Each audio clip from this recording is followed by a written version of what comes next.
Hello বন্ধুরা, পিছন লাপারে সবাইকে স্বাগত। বৃষ্টির জন্য পায়রা ছাড়তে পারছি না, এর জন্য তোমাদের দেখাতে পারছি না। পায়রার কি অবস্থা দেখো, আর খোপটার কি অবস্থা দেখো, কিরম অবস্থা হয়ে আছে সব পায়রাগুলোর।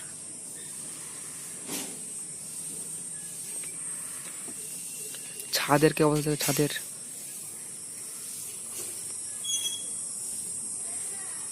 সূর্য উঠছে না আকাশে, পুরো আকাশ একদম মেঘলা হয়ে আছে। এই খোপটা একটু ঠিকঠাক আছে।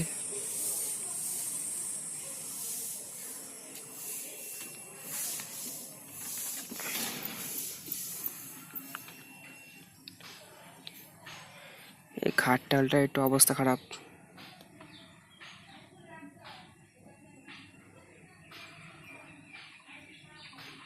তাহলে আজকে যাচ্ছি, দেখা হচ্ছে পরে ভিডিওতে।